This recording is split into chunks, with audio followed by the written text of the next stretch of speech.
चलिए, तो आ गए हम नेक्स्ट लेक्चर पे, फार्मास्यूटिकल एनालिसिस यानी कि BP 102T। अब हम यहाँ से स्टार्ट करेंगे। अब इसमें हमें क्या क्या चीज़ें पढ़ना है। तो आपका पहली यूनिट आ गया। अब टोटल 5 यूनिट हैं। 5 यूनिट आपका देखो 1 2 3 और ये आपका आ गया इधर यूनिट 4 यूनिट 5, यानी कि एक सब्जेक्ट में 5 यूनिट।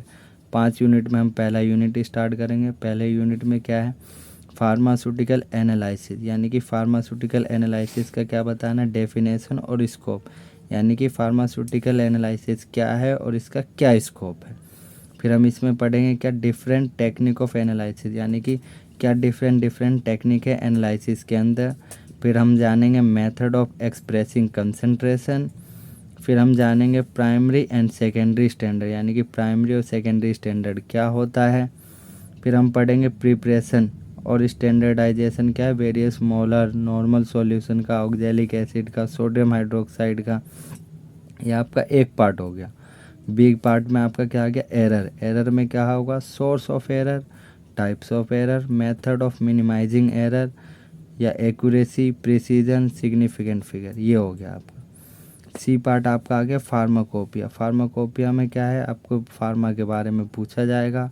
नेक्स्ट आ गया आपका सोर्स ऑफ इम्प्योरिटी और मेडिसिनल एजेंट्स या फिर लिमिट टेस्ट।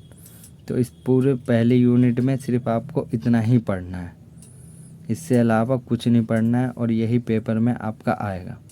अगर हम सेकंड यूनिट की बात करें, सेकंड यूनिट में क्या है, तो एसिड बेस टाइट्रेशन है। एसिड बेस टाइट्रेशन में हमें क्या पढ़ना है, theory of acid base indicator पढ़ना है। फिर क्लासिफिकेशन पढ़ना है हमें एसिड बेस टाइट्रेशन का।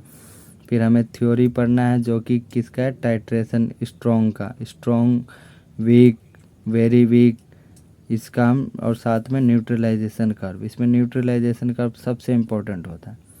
फिर आपका आ गया second part, non aqueous titration. Non aqueous titration में क्या है, सॉल्वेंट्स है, एसीमेट्री है, अल्कलीमेट्री है, टाइट्रेशन, एस्टिमेशन पढ़ेंगे हम सोडियम बेंजोएट का। थर्ड यूनिट का आ गया प्रेसिपिटेशन टाइट्रेशन। इसमें हम प्रेसिपिटेशन करेंगे मोर्स मेथड से, वोलार्ड्स मेथड से और फजान्स मेथड से, ये सारे मेथड्स हैं। फिर आपका आ गया नेक्स्ट थर्ड यूनिट में पार्ट आ गया आपका कम्प्लेक्सोमेट्रिक टाइट्रेशन। कम्प्लेक्सोमेट्रिक टाइट्रेशन में आपको क्या पढ़ना है, classification, metal ion indicator, masking, D masking agent क्या होता है, एस्टिमेशन पढ़ना है, कैल्शियम ग्लूकानेट पढ़ना है। इसी में आपका नेक्स्ट पार्ट आपका आ गया ग्रेविमेट्री।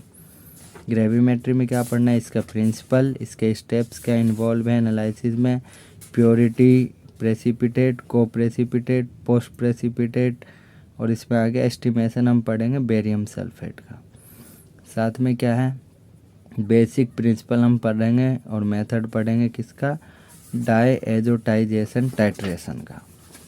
अब नेक्स्ट हम देखेंगे फोर्थ यूनिट में क्या है, फोर्थ यूनिट है रेडॉक्स टाइट्रेशन। रिडॉक्स टाइट्रेशन में हम क्या पढ़ेंगे, कॉन्सेप्ट पढ़ेंगे ऑक्सीडेशन का और रिडक्शन का। साथ में हम जानेंगे कि क्या टाइप्स है रिडॉक्स टाइट्रेशन का, प्रिंसिपल क्या है, इसका एप्लीकेशन क्या है, सेरीमेट्री क्या है, आइडीमेट्री क्या है, आइडोमेट्री क्या है, ब्रोमेट्रोमेट्री क्या है, डाइक्रोमेट्री, टाइट्रेशन, ये सब हम पढ़ेंगे। पोटेशियम आयोडेट, ये फोर्थ यूनिट है। फिफ्थ यूनिट में हम क्या पढ़ेंगे, इलेक्ट्रोकेमिकल मेथड ऑफ एनालिसिस में हम कंडक्टोमेट्री पढ़ेंगे। कंडक्टोमेट्री में क्या है, इंट्रोडक्शन पढ़ लिया, कंडक्टिविटी सेल पढ़ लिया, कंडक्टोमेट्रिक पढ़ लिया, टाइट्रेशन, एप्लीकेशन। फिर आपका आ गया पोटेंशियोमेट्री। पोटेंशियोमेट्री में ज़्यादा है तो इसमें क्या पढ़ना है, electrochemical cell, construction, working, reference, standard hydrogen, silver chloride, electrode और साथ में कैलमल इलेक्ट्रोड, ये सब क्या होते हैं इसके बारे में पढ़ेंगे। फिर आपका फिफ्थ आ गया आपका फिफ्थ यूनिट में लास्ट पोलोरोग्राफी। पोलोरोग्राफी में क्या हम पढ़ेंगे, प्रिंसिपल, फिर हम पढ़ेंगे Ilkovic equation, construction, working, dropping mercury electrode, साथ में रोटेटिंग प्लेटिनम इलेक्ट्रोड और एप्लीकेशन। तो ये टोटल हमारे इस सब्जेक्ट का ओवरव्यू था जो चीज़ हमें पढ़ना है फार्मास्यूटिकल एनालिसिस में। तो नेक्स्ट लेक्चर में हम स्टार्ट करेंगे फार्मास्यूटिकल एनालिसिस यूनिट 1। यूनिट 1 में बता दिया मैंने आपको क्या पढ़ना है। ए पार्ट में हमें फार्मास्यूटिकल एनालिसिस डेफिनेशन पढ़ना है, स्कोप पढ़ना है। पहले हम ए पार्ट कंप्लीट करेंगे, फिर हम बी पार्ट पे आएंगे। बी पार्ट कंप्लीट करके फिर हम यूनिट में सिर्फ वही पढ़ेंगे जो हमारे एग्ज़ाम में आएगा, यानी कि जो इम्पोर्टेंट होगा वो पढ़ेंगे। बाकी जो चीज़ नहीं आती एग्ज़ाम में नहीं है तो हमारे पास इतना टाइम नहीं है कि हम उन पे टाइम वेस्ट करें। हमें ऐसा करना है कि कम पढ़ के ज़्यादा नंबर गेन करना है। तो इसके लिए हम फर्स्ट यूनिट स्टार्ट करेंगे नेक्स्ट लेक्चर में। तो नेक्स्ट लेक्चर आप देखेंगे।